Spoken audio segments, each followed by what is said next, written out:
कहानी की शुरुआत 1973 से होती है। एक टीम पुरातत्वविदों की मेक्सिको के जंगलों में पहुंचती है। वहां उन्हें एक प्राचीन वीरान मंदिर मिलता है, जिसके अंदर चारों ओर बिना सिर वाले कंकाल पड़े हैं। एक गहरी गुफा में वे एक रहस्यमयी पत्थर की मूर्ति देखते हैं, जिसके चारों ओर तितलियां मंडरा रही होती हैं। कोई नहीं जानता कि उस मूर्ति में क्या छिपा है। 50 साल बाद वही मूर्ति एक इमारत के फ्लैट में दिखाई देती है। कहा जाता है जो भी उस घर में रहता है वह कभी जिंदा नहीं बचता।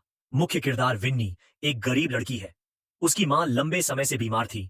वह उसकी सेवा में अपनी जवानी कुर्बान कर देती है। मां की मौत के बाद विन्नी अकेली रह जाती है और बेहतर जिंदगी की तलाश में अमेरिका चली जाती है। उसे पता भी नहीं था कि जिस अपार्टमेंट में वह रह रही है वही मौत का घर है।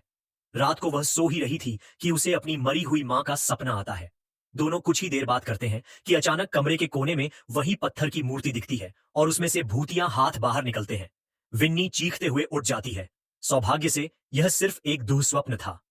अगले दिन उसे एक सोने बालों वाली लड़की किराएदार मिलती है, जो उससे बात करने से बचती है। फैक्ट्री में काम करते वक्त किसी का हाथ उसके कंधे पर पड़ता है। वह मुड़कर देखती है, पर कोई नहीं होता। रात को घर लौटते समय उसे लगता है कि कोई उसका पीछा कर रहा है। स्ट्रीट लाइट टिमटिमाने लगती है और तभी वह देखती है कि एक सफेद कपड़ों वाली औरत लाइट के नीचे खड़ी है। घर पहुंचते ही विन्नी को गलियारे से टकराने की आवाजें सुनाई देती हैं। वह देखती है कि एक गंजा आदमी अपना सिर बार बार दीवार में मार रहा है।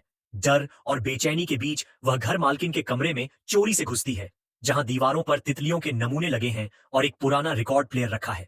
उसमें कुछ रहस्यमयी आवाजें चल रही थीं, जैसे कोई फंसाने वाला जाल समझा रहा हो। टेबल पर रखी तस्वीर देखकर वह चौंक जाती है। वही पत्थर का बक्सा जिसे उसने सपने में देखा था। अचानक रिकॉर्ड प्लेयर खुद बजने लगता है। वह डर के मारे सब कुछ वहीं छोड़ भाग जाती है, पर बाहर एक सफेद कपड़ों वाली भूतनी उसे घूर रही होती है। रात में नहाते समय उसे ड्रेनेज पाइप से औरत की आवाजें सुनाई देती हैं, बचाओ। और तभी शॉवर कर्टन के बाहर एक परछाई दिखती है। वह समझती है कि शायद वह सोने बालों वाली लड़की है, लेकिन जब वह घर मालकिन से पूछती है तो वह बताती है कि वह लड़की तो कल ही घर छोड़ चुकी थी। विन्नी के पैरों तले जमीन खिसक जाती है। तो फिर वो कौन थी?